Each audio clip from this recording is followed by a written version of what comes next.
shirkadda isgaarsiinta Telesom ayaa waxa ay maanta gudida abaaraha degmada Woodwood ay ku wareejisay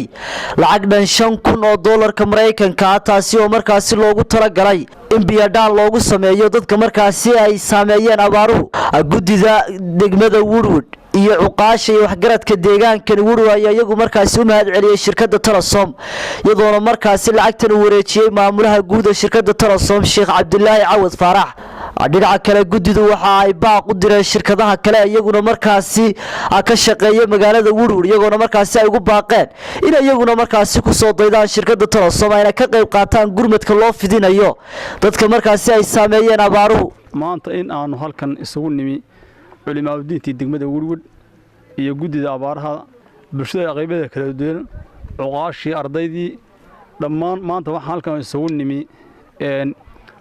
in aanu ku guddoonsiino lacag deeqa oo ay shirkadda Telesom Company ay ugu deeqday deegaanka Woodwood iyo nawaaxigiisa runtii lacagtaas oo dhan $5,000 markii aan aragnay dhibaatada haysata dadka iyaga muslimiinta ay walaalaha markaan aragnay dhibaatada haysata macaamiisheeda markaan aragnay dhibaatada haysata deegaanka ka jirta ayaa shirkaddu markasta wax runtii ay diyaar u tahay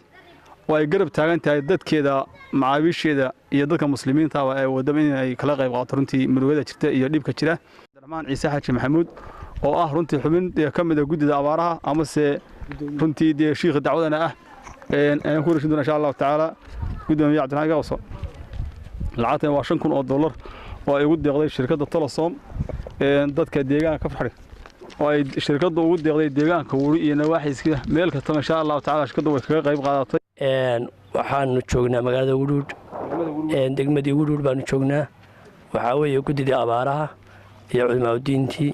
iyo qaybihii bulshada oo dhan hadda caafimaadka cuqaasha culimada diintii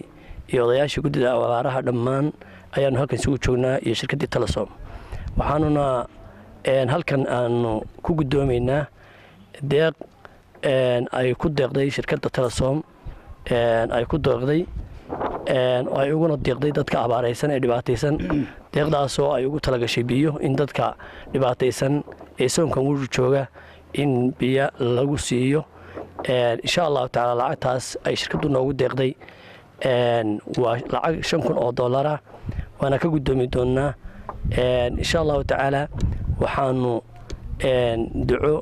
aan uga soo gudbinayna halkan iyo hambaliyo iyo bogaadin shirkadda Telesom oo wakiil ka yahay gudoomiyaha shirkadda Telesom Cabdillaahi Woodwood Cabdillaahi Cawad Faarax. shirkadda Telesom oo maanta soo gaarsiisay $5,000 oo ay ugu talagashay biyadhaanka dhulka abaaruhu ka jiraan deegaanka Woodwood area waanu ka gudoonay annaguna haddaanu nahay gudiga abaaraha waxaanu ballan qaadaynaa insha Allah sida ay tahay inaan u gaarsiino dadka nalagu dhiibay biyadhaanka lacagta biyadhaanka nalagu dhiibay inaan ka jawaab bixiya waxaanu leenahay aad iyo aad baad u mahadsantihiin miyayna noqonina maxaan kuu sheegay mararkii ugu horreeyay war waa kow hadeerun baa maxaan kuu sheegay la galay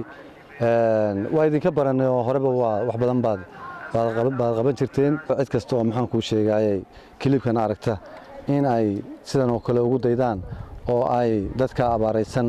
ay soo taakuleeyaan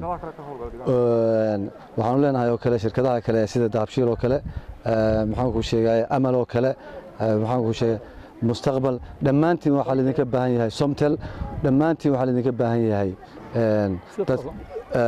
in aad maxaan ku sheegay sidaas oo kale uga qayb qaadataan maaha markii ugu horeysay shirkadda Telesom ay ka qayb qaadato horumarada kala duwan ee ka jira degmada Woodwood iyadoona hadda ay noqonayso tani gurmadka ay u fidisay dadka markaasi ay aafeeyeen abaaruhu. Sakariya Maxamed Ciise Wadani wararka telefishinka Som News Woodwood.